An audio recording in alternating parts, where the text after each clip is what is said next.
नमस्ते साथियों। आज का मेरा टॉपिक है जय जवान, जय किसान, जय विज्ञान। जवान का मतलब होता है जो फोर्स में काम करने वाला व्यक्ति है। जो फोर्स में काम करने वाला व्यक्ति है। 3 प्रकार की सेनाएं होती हैं: जल सेना, थल सेना और वायु सेना। जल सेना, थल सेना, वायु सेना जो होती हैं, तो सबसे पहले हम जल की बात करेंगे। जल मीन्स नेवी। नेवी क्या होती है? जो हमारे डॉकयार्ड हैं, बंदरगाह हैं, उन पर जो फोर्स का काम करती है, बल का काम करती है, वो हमारी नेवी है, जिसको हम तटरक्षक भी बोलते हैं। तटरक्षक हैं। और वो जो हमारा समुद्र का इलाका है, यानी गुजरात से लेकर के बंगाल की खाड़ी तक, नीचे का पूरा जो इलाका है, यानी मैं आपको चित्र बना के बता दूं, ठीक यहाँ से हमारा गुजरात लग जाता है, मुंबई है, केरल है, ये है आंध्र प्रदेश है, उड़ीसा है, और जो हमारा क्या है, ये हमारा बंगाल की खाड़ी है। यहाँ तक जो पुलिस लगी रहती है, यहाँ से यहाँ तक, वो हमारी क्या है, तटरक्षक है। इसके बाद इसमें 3 प्रकार की होती है, यानी जल सेना,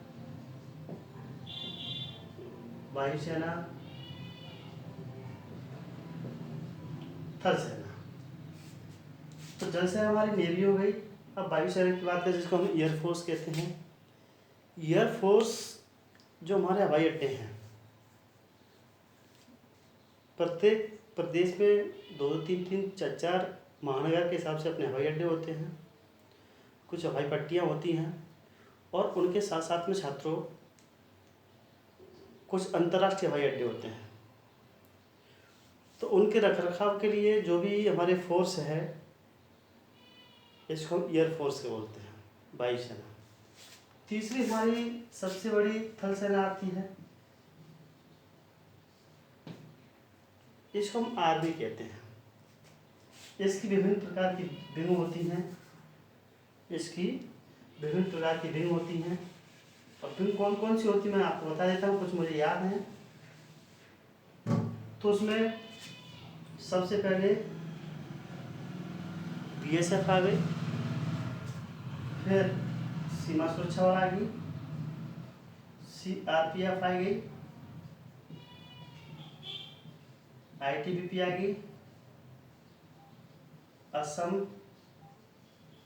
राइफल्स आ गई,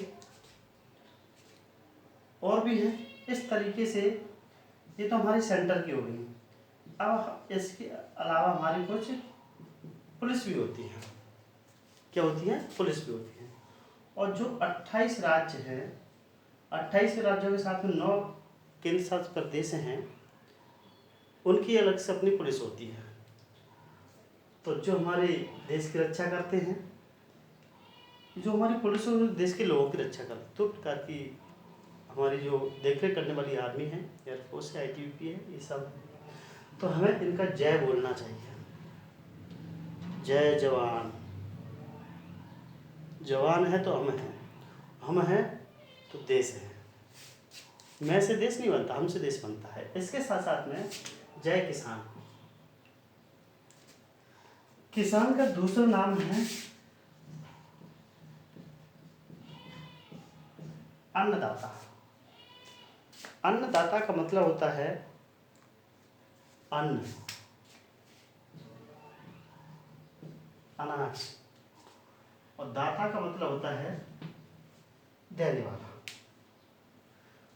तो जो देने वाला है, और क्या देने वाला है? अन्न देने वाला है।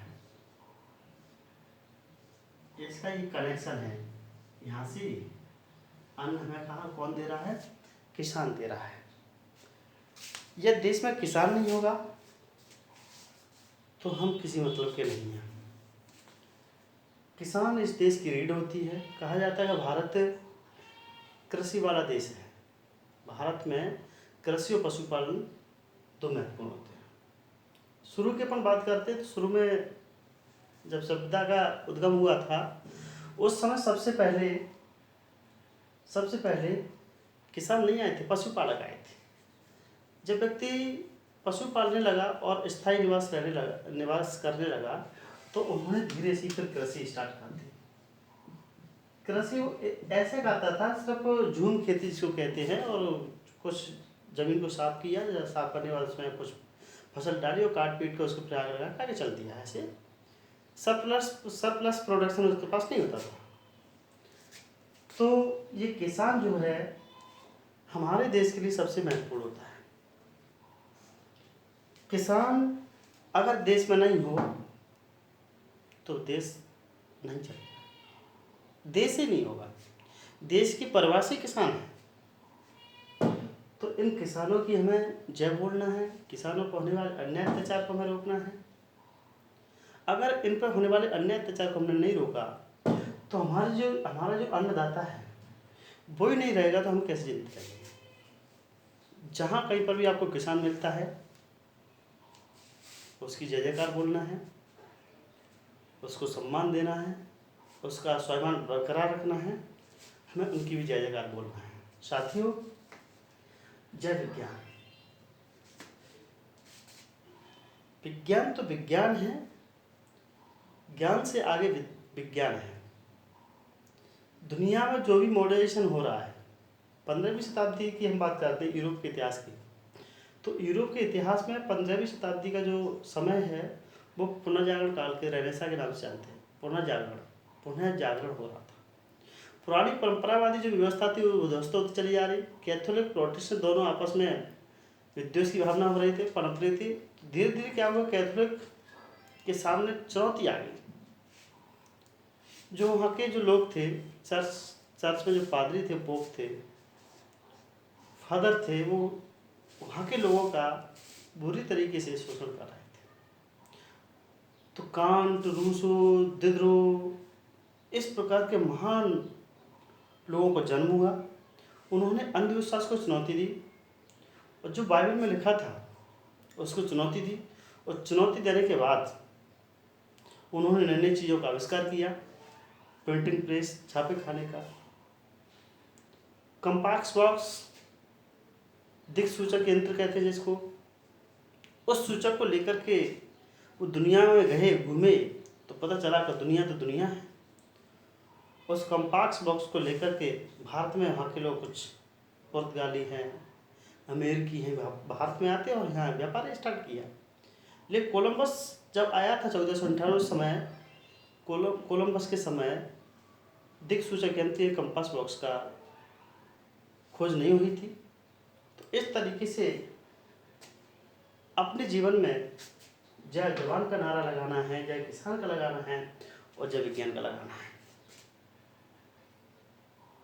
बहुत बहुत धन्यवाद, साधुवाद, थैंक यू।